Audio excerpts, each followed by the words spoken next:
Hey, my name is Matthew Quilliam and welcome back to my channel. If you're new here, please don't forget to like, comment, share and subscribe because it really helps me out to get more content out to you. Without further ado, we're going to be looking at today's book, the George Formby Songbook. Now actually, I'm going to be talking about the range of Formby songbooks because there are 5 in total. These are available from the George Formby Society website and they have become the go-to, the standard songbook collection for any George Formby enthusiast. Now these are great for Formby enthusiasts. If you're a passing Formby, if you've got a passing interest in Formby, then you only need Songbook 1 because that's got all the big hits. When I'm Cleaning Windows, Chinese Laundry Blues, Auntie Maggie's Remedy, Leaning on a Lamppost. They're all in the first book. The further along in the series, the more obscure the songs get. So you only really need all 5 if you're a hardcore Formby enthusiast or want to play all of them. But they're great. They all contain about 35 songs and they've got really nice, crisp quality printing. If mine looks a bit beaten up, it's because it was the first songbook I ever got about 7 or 8 years ago. And it is ring bound, so it's not going to be the most sturdy product, I'll say that. And it does have a bit of a homemade feel to it. If you just sort of look, this is clearly just a piece of paper that's been printed in green to sort of distinguish it from all the other ones that are in red and yellow and blue, etc. And it's been made for amateurs by amateurs. I will say that now. Some of the music is a little bit inconsistent, just small details. For example, where it tells you to play the solo on Leaning on a Lamppost, it's in bold and you've got an asterisk just saying solo from, and then where the asterisk is, wherever it was on the page.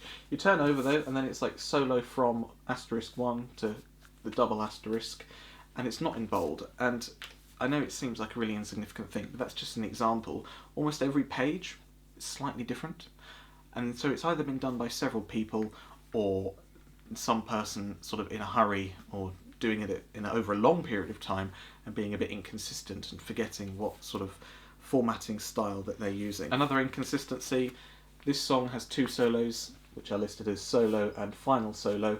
Turn the page and you have first uke solo and second uke solo. Well, and then it actually says part. Like, what does that mean? But these are aimed at the amateurs musicians who are perhaps very good at their craft, but they're not full-time musicians who only really play George Formby style, and so they're good enough for that kind of level of playing. You have really nice chord diagrams and the lyrics, and you only have chord diagrams as far as you need them before there's repetition. So you can sort of say, oh, that's another verse, and the verse is here, so I'll just play the same chords.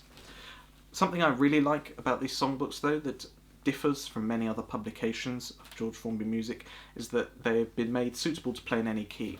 You'll notice that there are no chord names, just the boxes, and that's because it's traditional in the world of Formby to tune your ukuleles differently. You may have 4 or 5 and each of them are tuned differently, and so because of that you can have some songs in C and then some that use the same chord shapes but are in E flat, for example, and that means you can use these for any tuning. However, by saying that this book has been made by amateurs for amateurs, they are very knowledgeable on their Formby, and their experience and knowledge and understanding of the Formby's practices of having different ukes and stuff means that they can publish a book that can be used practically and effectively. Unlike some other publications, I have this George Formby songbook, no idea who it's by, but it's got a proper ISBN number and by Wise Publications. So it's been made by a bit more of an established musical publisher. However, these have prescribed chord names, and because it's got a piano accompaniment as well. I do like the fact that they've got the melody in here, which is something that does like the songbook, but actually anyone who'd be reading this probably wouldn't be a music reader. It's aimed at the thousands of members of the Formby Society who only sort of have an interest in Formby exclusively and don't have the time to learn to read music. So while this does have chord boxes, this is very much prescribed to be in a certain tuning. They even tell you what tuning to use. It's very descriptive and instructive rather than as a sort of guide to sort of how Formby would play. The music's also written in keys that Formby would never play in, because those keys don't work with the split stroke style. So even though that book is technically more professionally published and is a bit more presentable, these have been made by experts who know how to write practically for their users, who are people in the Formby Society. These books are great. As I said, it was the first one I ever got, and I just spent hours going through this book. I started on Formby, have moved on to other things since, but yeah, this is the first book I got, and it's a great starter book. It's not an instruction book though, it doesn't tell you how to play any of the solos, it just tells you where the solos are. And actually this one does, but in future editions they stop telling you where the solos are. I mean, there's a double page spread, no idea where the solos are. And again, the audience that these are for, the people would want to know where the solos are and what section the solos cover.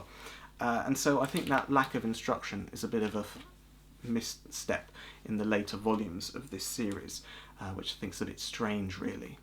Finally, if you're after some specific songs, then if you go onto the George Formby website shop online, there is actually an index of exactly which songs are in which songbook.